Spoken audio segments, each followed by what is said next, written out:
Hello, everyone. Good to see all of you with us today evening. It's a beautiful summer evening on East Coast. I know everyone is not on East Coast. Some of you joined from different places. Yes, I sit in this chair. So very warm welcome on behalf of Manhattan Meditation Center. My name is Anita. Very nice that all of us, you have joined us. If it's possible, please turn on your cameras. It's good to see your faces rather than the black boxes with names, although we appreciate that also. Keep your mics muted and turn on your cameras if it's possible. So today is the last day of June. Half the year of 2022 is already gone. Time really flies, isn't it? So tomorrow we are stepping into the new month of July. So quick sneak peek what we are offering in the month of July. So in July, we are offering 7-day meditation course, Reviving the Higher Self. It's starting on July 11th. So it's from July 11th to 17th. The timings are in the evening from 6:30 to 8 p.m. If you haven't already registered for it, the link is already uploaded. It's available on our website. Please go ahead and register. We are also offering a workshop on July 16th. That is a Saturday, and the title is Self-Care and True Well-Being. The timing for the workshop are in the morning from 10 a.m. to 11:30 a.m. Again, the registration link is uploaded on our website. If you have registered for it, excellent. If you haven't made the time to do that, visit our website and register for the workshop, either both the events or one of it, whatever you are interested. And we encourage you to spread the word to your friends and family, whosoever you think can take the benefit or might be interested either in doing the meditation course or just attending workshops. We have revamped our website. It's easier to navigate now, more user-friendly, easier to find the information. So we encourage you to visit our website more regularly, because not only we revamp the website, we are also revamping our community services which we offer. So you don't want to miss any information about all the new events we will be doing. Besides these workshop and meditation course, as you already are aware, we offer live meditation twice a day, every day. Power Boost meditation in the afternoon at 12 p.m. and good night meditation at 8 p.m. from Monday to Saturday.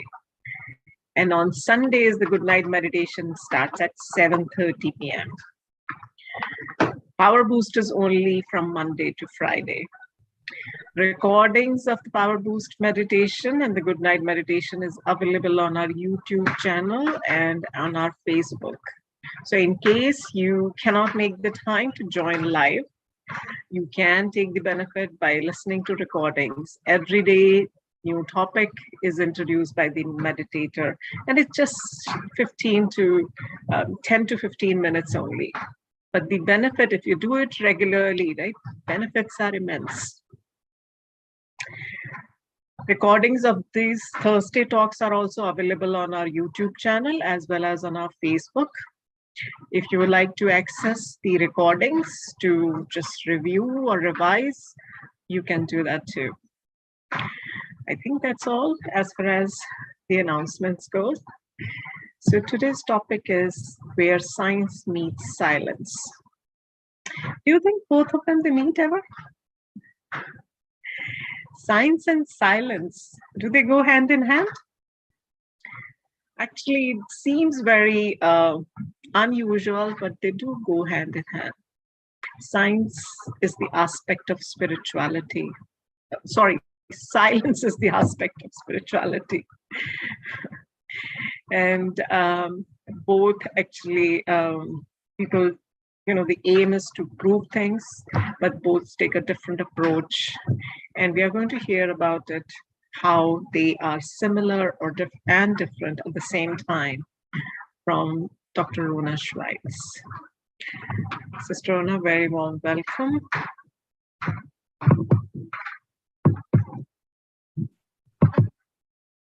Good evening, everyone.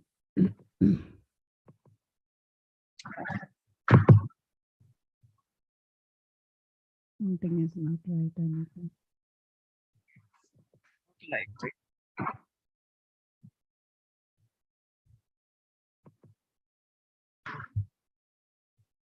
Okay. Good evening, everyone. And if there is a lecture on silence, even though it is science meeting silence, at least we could start with a minute of silence. No? So let us have a minute of silence and reflect on the topic.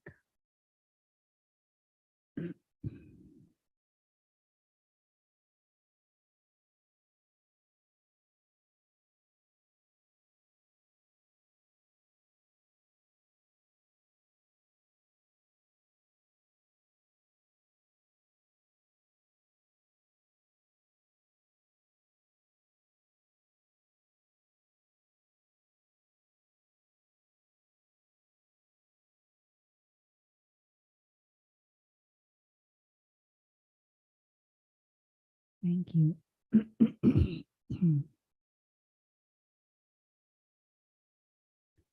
There is a famous quote on this topic, and it says,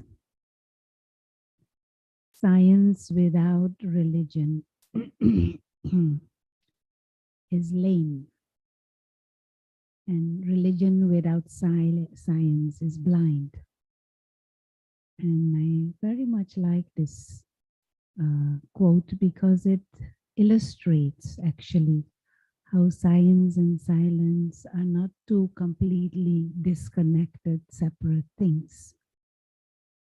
But of course, in this case, I would like to take religion more broad.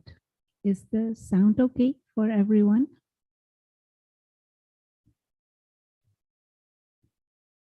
I feel it's a bit low, so I'm not sure about others. Is it good? Hello. Can someone? It's kind of low. A little bit low. Yes, a little low, Sister Rona. It sounds a little low. I'll turn it up. Just give me a minute.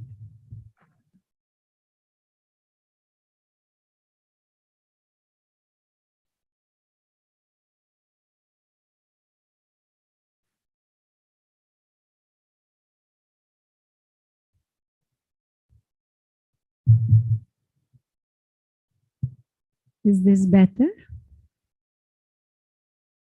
Yes, Sister Rona, it sounds a little better. And it illustrates or it addresses this fact that science and silence are not completely disconnected. This quote. But of course, we approach this whole topic of religion much broader. Silence is the aspect of spirituality. And silence is not forced to explore and understand these two words. Science, we all know. Because of science, we are communicating like this. Because of science, there is technology and there is this mic, there is this Zoom. We can communicate even though we all sit in our rooms, in our houses. You can put on your camera, which is nice to see. This is not to look at a black screen there, but you can also just listen without there being an image.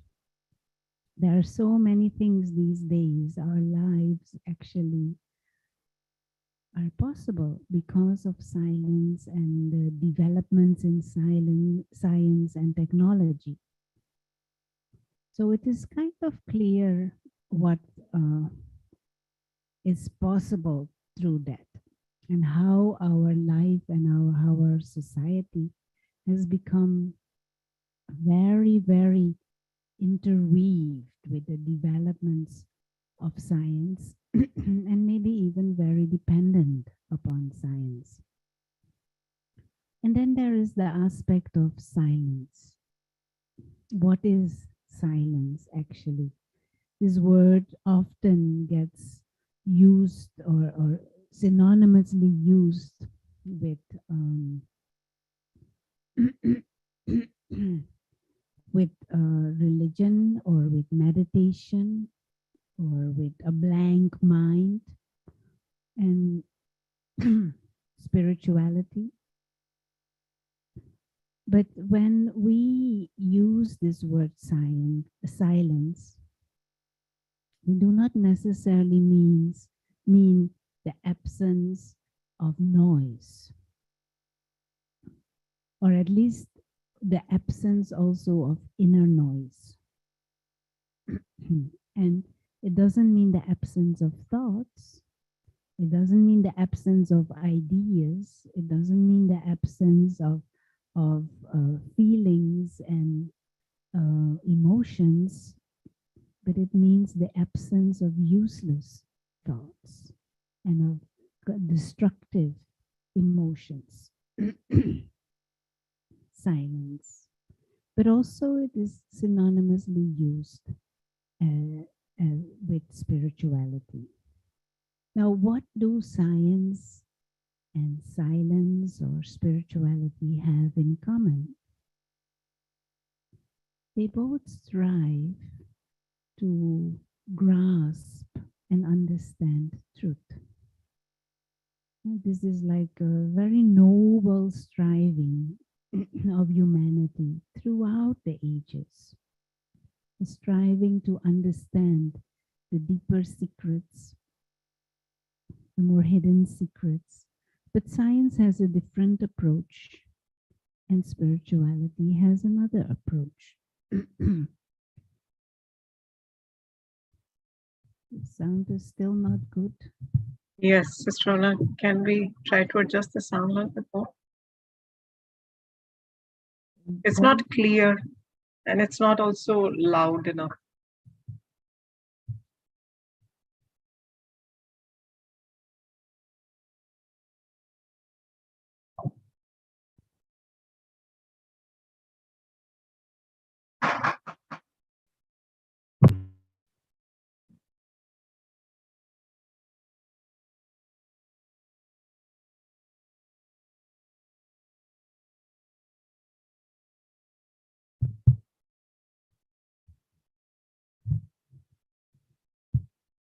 Is this better?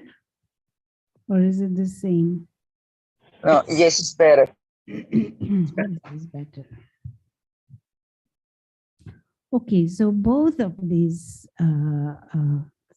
science and the world of scientific explorations and theories and efforts to understand and discover things, they strive to the noble, the essence of the whole scientific development is truth. That is what our scientists from the past and to much extent the present, they try and grasp the bigger truth.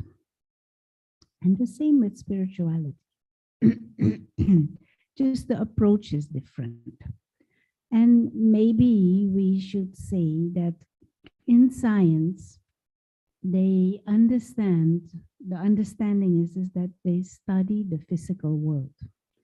They study that what they can see, they study what we can touch, what we can measure, what we can weigh, what we can smell. The physical world, the world that can be perceived with the sense organs, more or lesser extent.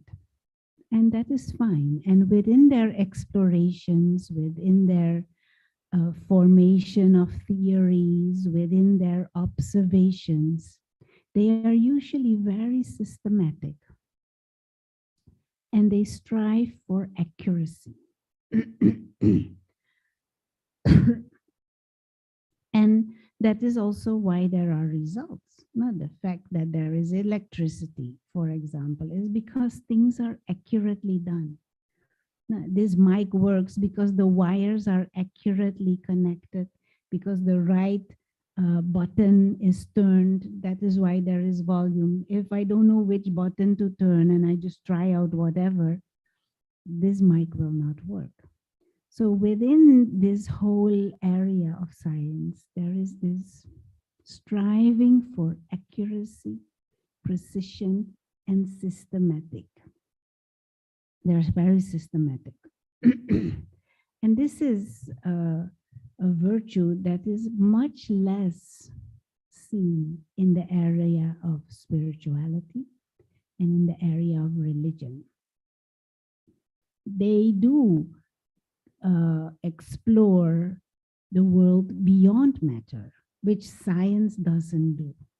And sometimes scientists even ignore the fact that there might be a dimension beyond the physical, or it is outright denied sometimes. Religion and spirituality, there is the understanding that there is not just the physical realm. There's not just the realm of the sense experiences. There is a dimension beyond. But most of the time, religious striving and religious pursuit and spirituality, there is not necessarily the emphasis on accuracy, on precision, and on being systematic. And so this is why on the one hand, they have in common this striving for truth, but both areas might be lacking what the other area sees or has as a virtue. And so I'll just try and draw this.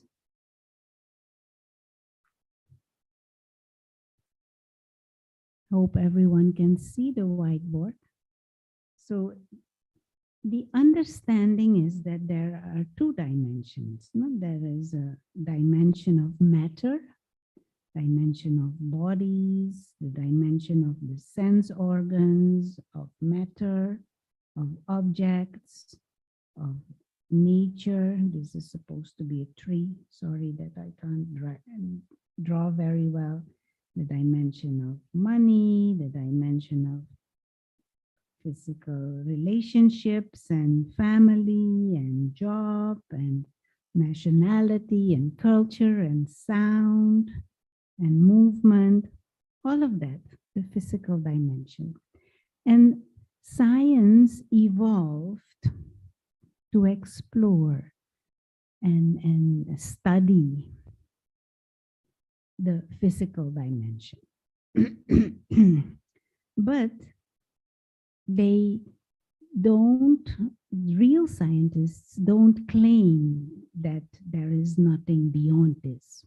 Just their focus is on what is happening in this so-called human dimension and the dimension of matter.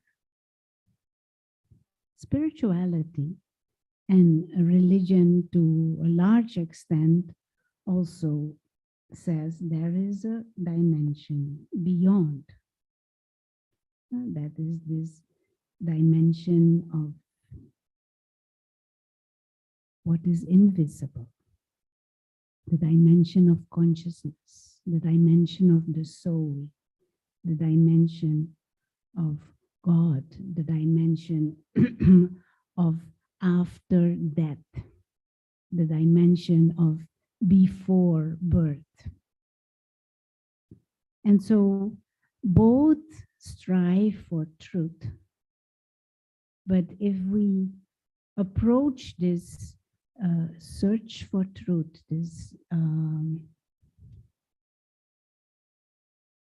research into truth from this broader perspective, I think there is where they would meet and where they can enrich each other.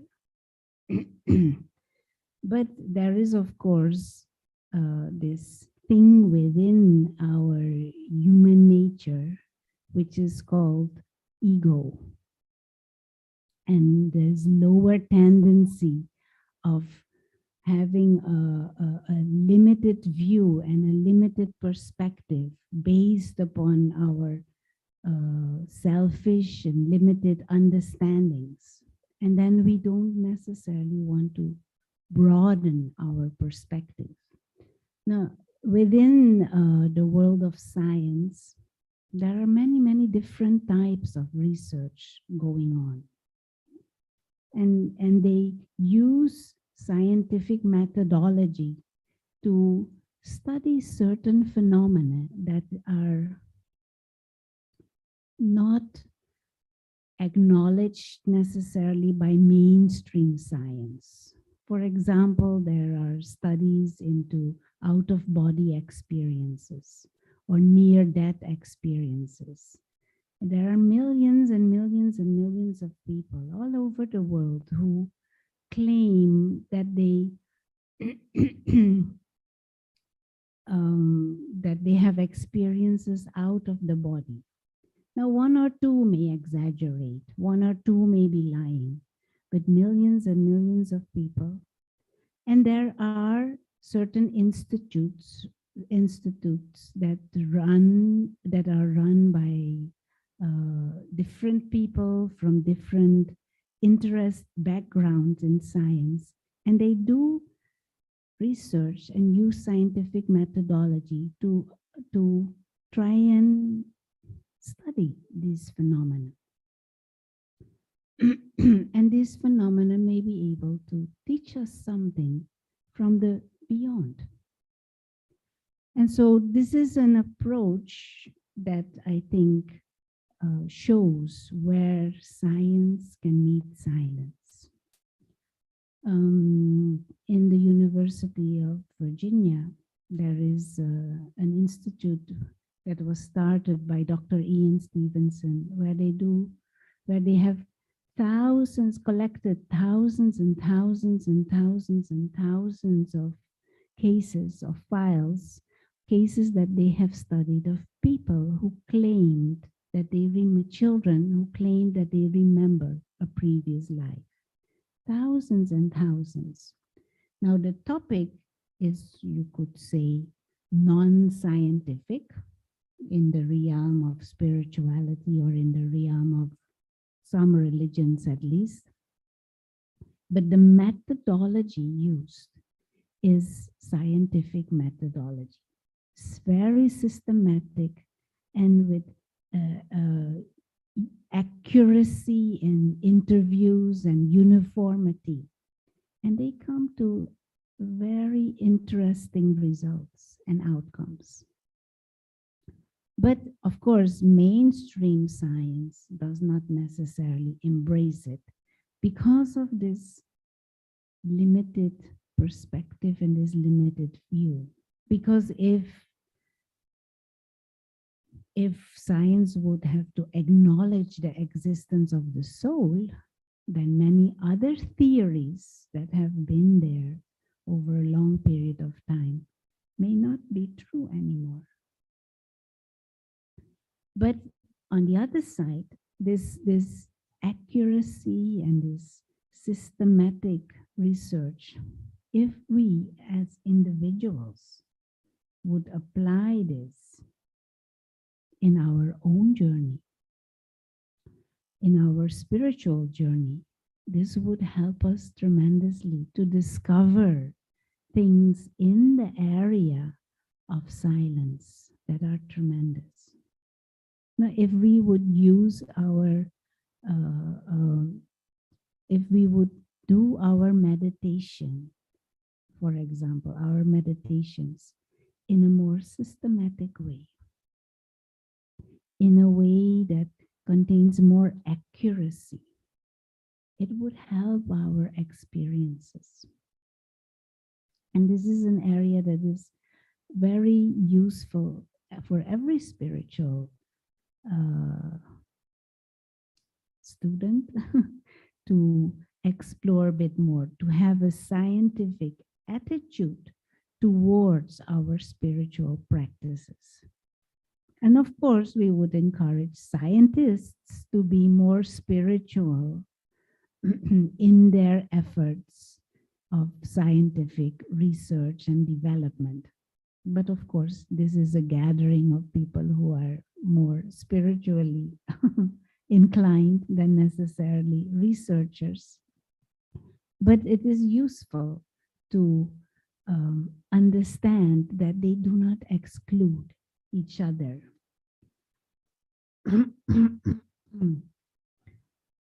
One way to how to say this, if we want to come close to truth, it is essential to see a big picture, and maybe to come closer and closer and maybe to touch on truth, we might have to see the biggest picture. And if there is the attitude to exclude certain phenomena that are there, or to not learn to listen to different viewpoints and different experiences, we will block ourselves from understanding and experiencing truth. Now, for example, these examples that we were giving about near-death experiences, for example, there are so many people who claim to have had these experiences. Now, if we were to have an open mind, and if science would approach this topic with that open mind, it could tell us something deeper about life, and it could tell us something deeper about ourselves. And because there would be a systematic and accurate approach to observe these phenomena, we could learn a lot, and it might bring us closer to truth. And that is the deeper noble striving.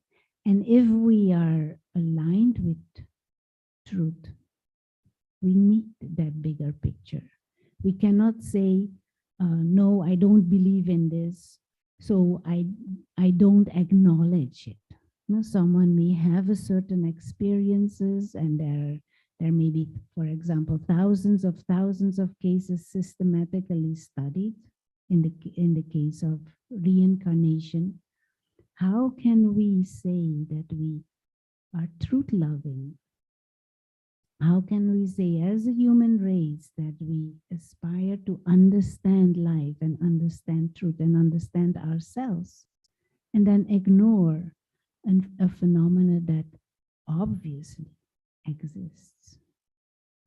But also at the individual level, it would help us tremendously.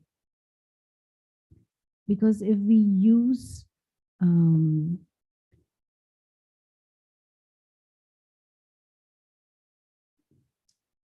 let me rephrase. I may say, okay, I believe in reincarnation. And I may say, okay, I believe that in the soul, and we are souls.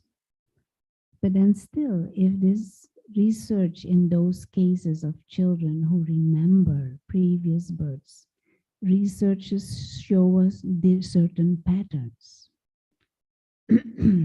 For example, it shows us that some children remember a previous birth in a different gender. Some children remember a previous birth with a different skin color. A white boy remembers a previous lifetime of a child, of a girl in a black body. Now, if this research is properly done and systematically done, what would it tell us? It is done using scientific methodology, but a topic that we do not fully understand, and that some of us or science may say that is imagination or not true. But if we would use this knowledge, and if it would become a reality in our mind and in society, that we are all souls, beings of consciousness, and that we travel through time, and through that time we can take different bodies. And one body may be black body, another body can be a white body. One body may be male, one body may be female.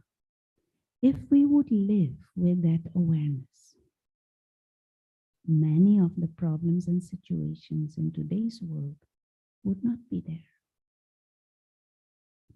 Many of the grudges or racism or sexism, all that would not be there, because we would live with in a broader awareness that transcends the limitations or the physical differences that we may have. We would be able to see the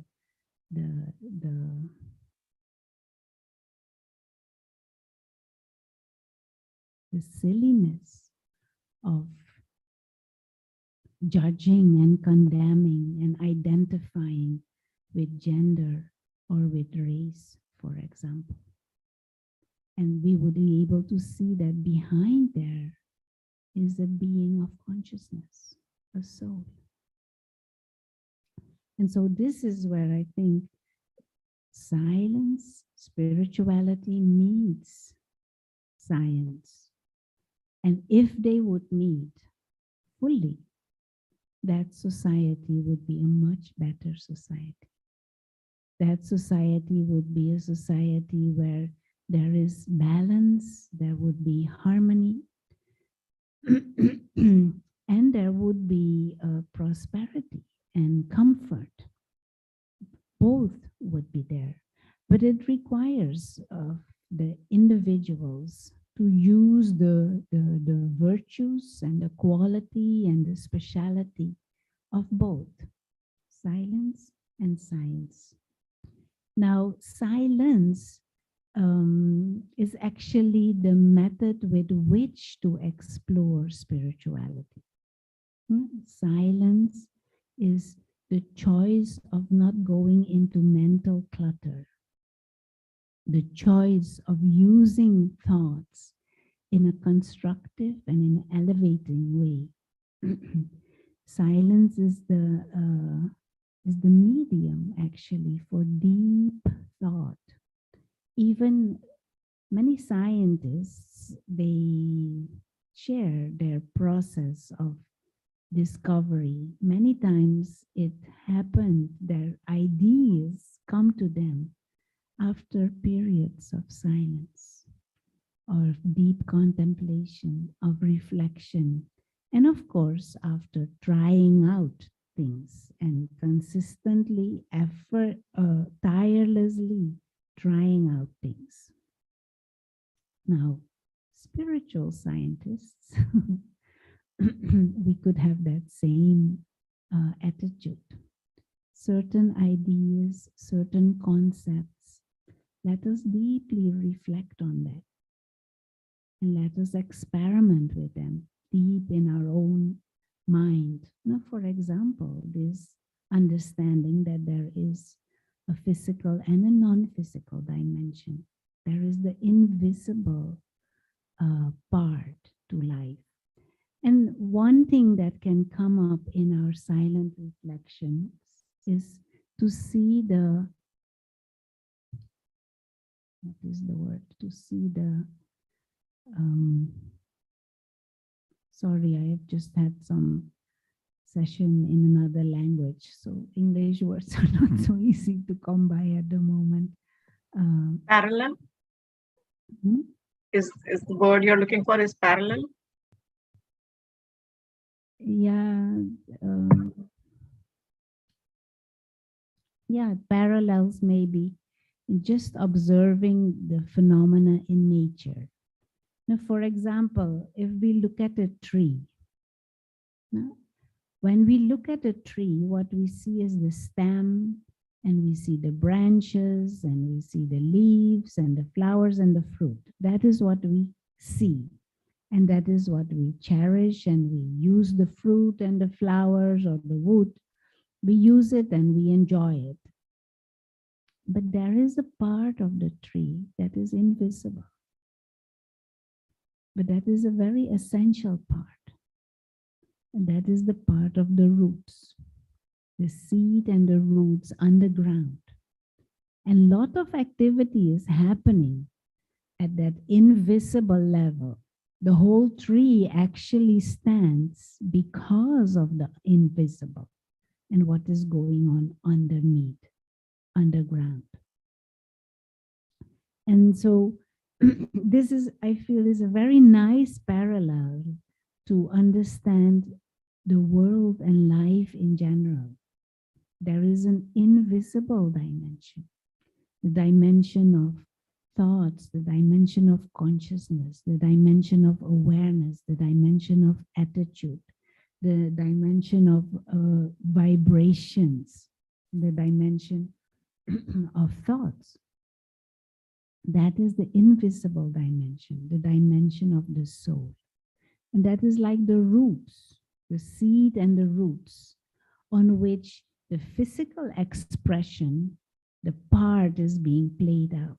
You know, this body and then the actions that are performed and the words that are spoken and the interactions that we have at a physical level and what we do and build in this world of matter. That is what is visible. But what is invisible are like the roots and the seed. And both cannot do, are connected, deeply connected. And this body and the physical expressions, they cannot happen without that invisible seed and its roots that are invisible. And so the silence meets silence is where the seed and the roots that are invisible meet, the trunk and the branches and the leaves and the flowers and the fruits of this image of a tree. And so as a human being, we have these two parts also in this word, human and being. The being is invisible. The human part is what is visible and what is tangible and what you can grasp. And science studies that. The medical world evolves studying the body and studying physiology of the body and anatomy of the body. That is all the physical part. But then there is the knowledge of the soul. Then there is the knowledge of the invisible being of consciousness, which is very different from matter. And so silence meets silence. I think once that truly happens on all levels, this world will change. This world will be a different world. Because like I said in the beginning, the field of religion and the field of spirituality do need that support, or not support, maybe more that friendship or that companionship of that scientific field and that scientific thinking and that scientific attitude of striving for accuracy, striving for systematic thinking, not just anything is all right. Now, I remember as a child going to church, I was not allowed to ask questions. You know, what was said and what was written in the holy texts, that is what was truth. But I also had the need to understand certain things. But then later on, going to college and university, where you have that whole scientific attitude and systematic thinking and approach to body and bodily functioning, and I felt something is missing there too. I'm not just the body, I'm not just the liver or lungs or heart. And what happens to the body, what happens when the body dies? What is there before the embryo starts moving? What are these personality traits? Why certain people are born to the same parents in the same environment, but still they are different. They have different personality traits. They have different aspirations and interests and tendencies. So something more is there. But also human suffering is most of the time not just physical suffering. And physical things we can address with medications and with therapy, but mental suffering, boredom and anxiety, we don't have clue for many of those things. So there is another dimension that I felt was not being addressed in my scientific, my medical studies and formation. And very strongly, personally, I feel when both meet each other, that is when we will come to higher truth, more clarity. And it is fascinating to know how this body works, to know anatomy, to know physiology, to know pathophysiology. But knowing that in itself hasn't resolved human suffering, and it hasn't made us healthier over the many centuries that we have practiced medicine, and how medicine has evolved, and so many therapies are now possible, and so many different medications are possible, and so many different areas of specialization within the medical world are there, but we are sicker than ever.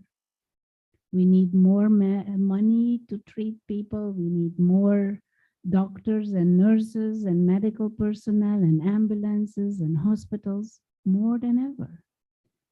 So science alone hasn't resolved things, but religion or spirituality alone also has not. And maybe it is because they all have a limited perspective or a limited approach.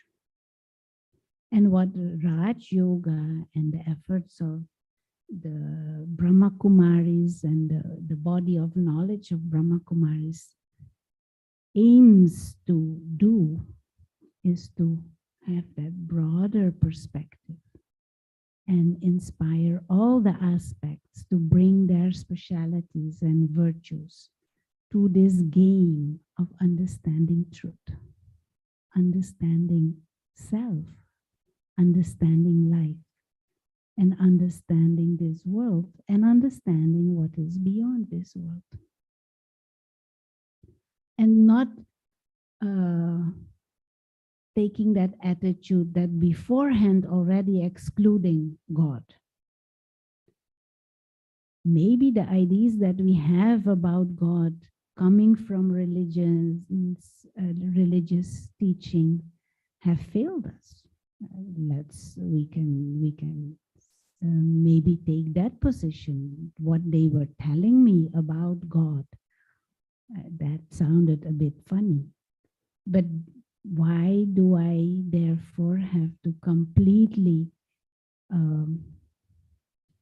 deny the existence of one who is ever pure, one who may be 100% purely loving, one who may be absolutely wise. But to understand someone like that, to discover someone like that, I will need silence.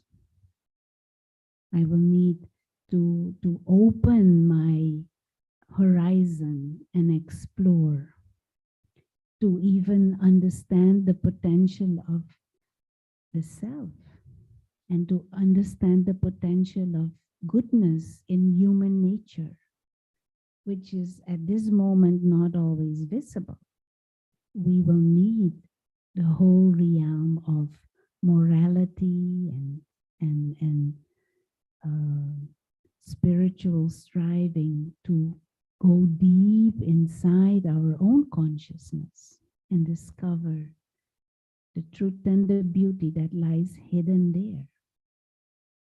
But for that, I also need to have an open mind and a broader approach, but not blind faith, just because someone says it or it was written somewhere or someone does it. Find out through your own strivings, find out through your own explorations, and use a systematic approach. Do things, for example, regularly. Certain understandings, test them in the laboratory of your own mind and in your practical life. And then repeat them. Do it again, and see what you discover. If every day I take 15 minutes and have a clear aim for my thoughts and have a clear topic also, let me see what happens if I'm holding that topic in my mind, or if I'm holding a certain attitude in my mind. For example, if I hold this awareness that I am an observer of life, detached observing this body, observing life, that neutral attitude, just observing, and then see how I feel at the end of the day, as opposed to when I have an ego attitude. This is mine, this is not mine. This I like, this I don't like. Being judgmental, being separatist. See how I feel. If I have the attitude of all are souls, all are my brothers. We belong to a family of souls. Whether the skin color, whether the culture, whether the gender is different, doesn't matter. Behind there is a being of consciousness, my brother. If I go through the whole day reminding myself of that, experimenting with that vision of brotherhood, and then at the end of the day observe, how do I feel? What type of attitude, what type of awareness gives me feelings of harmony, gives me feelings of love, gives me feeling of contentment, and what type of attitude and what type of awareness gives me feelings of stress or anger or hatred. Then I am experimenting in this laboratory of the invisible dimension. And maybe we will discover beautiful things. I have discovered beautiful things about myself, about others, about life. And that complements my knowledge and understandings that have a scientific foundation. It makes life richer. It makes life what is another word for it? More harmonious. And inside there is a sense of calm contentment, because I understand things, but at the same time, I also experience beauty. Science meets silence. I hope I made some sense. It was possible to convey my thoughts on it. This is a very exciting topic, I feel, to explore more, but at the same time to not make it like a scholarly practice of just thinking and talking, but also to make it very personal and to see those two sides within myself and to experiment with both sides within myself to make my life richer. Okay. I think we have some time for some comments or questions, if there are any. Enrich me with your thoughts and your uh, insights.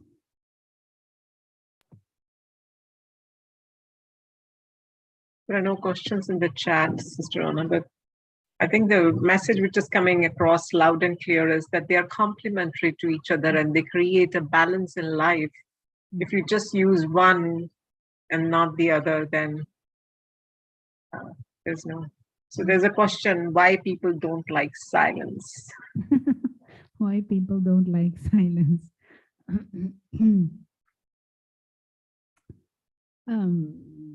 There are the real the how to say the superficial form of silence in terms of less sound and less noise.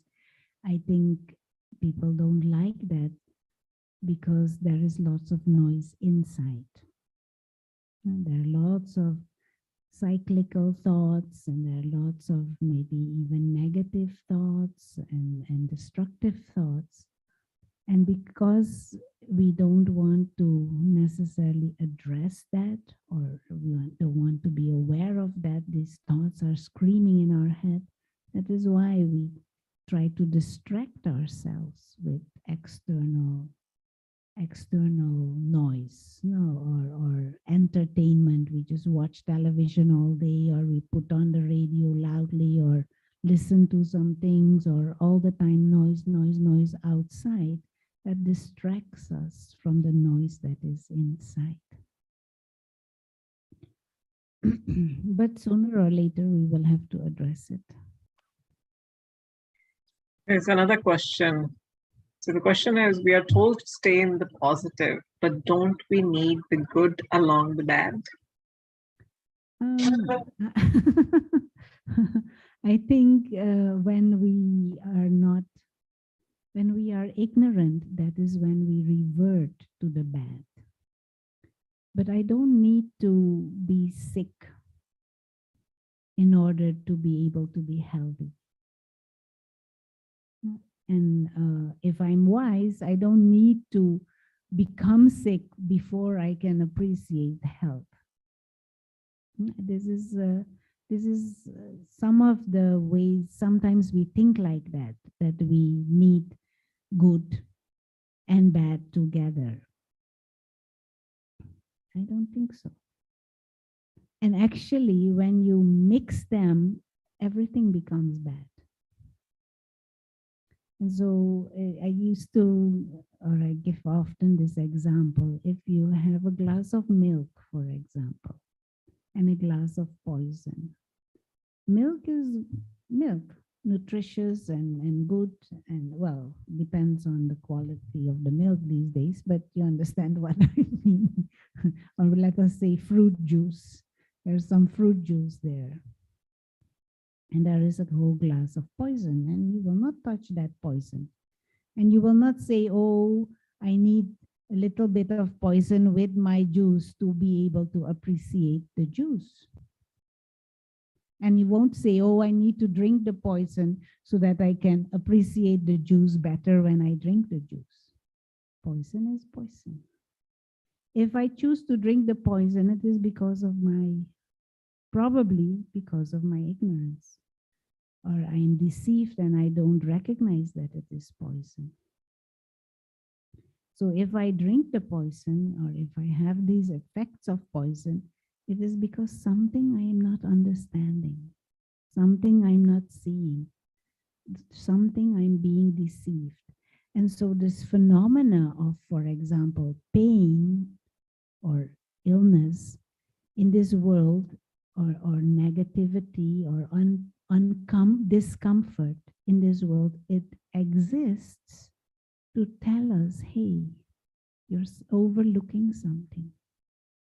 You're doing something not right for comfort. Now, for example, if you take your foot now in your hand, you take the right hand and your right foot and you put your foot in your neck, or you try to. I don't I don't think I would reach. Many of you probably also not. But what will happen is there is pain in the hamstrings and maybe other areas too of your pain will emerge. Why is that pain there? That pain is there to tell you that is not the natural position of your body. You're going against something that is natural. And when you let go of your foot and you put it back on the ground, then the pain subsides because you're back in a natural state. So the phenomena of pain or what is the word? Negativity. Maybe it is just to give us a signal that we are thinking in the wrong way, that our thoughts, our understandings are not fully, that we're not seeing a big picture, that we are breaking, or that we are not aligned with the forces of goodness and nature. And that is when pain is like a signal, or negativity or anxiety is like a signal to tell us, drop something, do something in a different way, see a bigger picture, and then you will come back to comfort. You will come back to peace. You will come back to harmony. You will come back to love.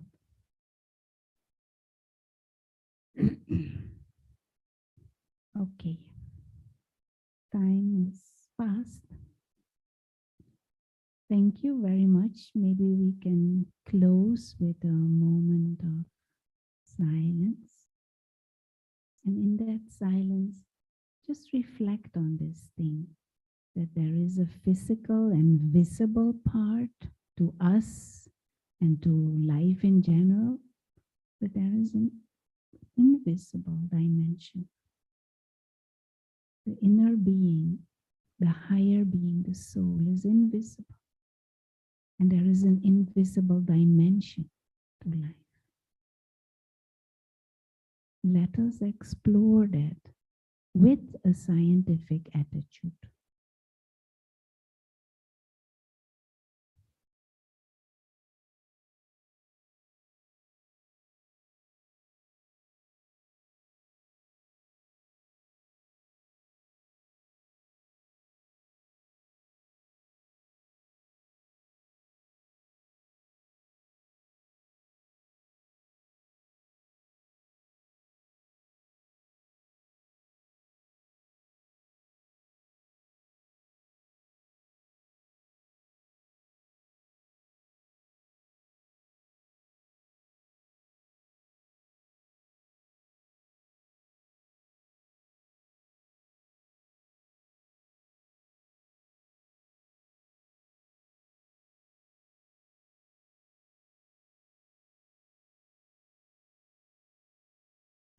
Thank you.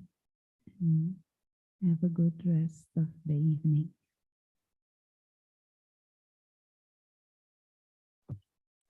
Om Shanti.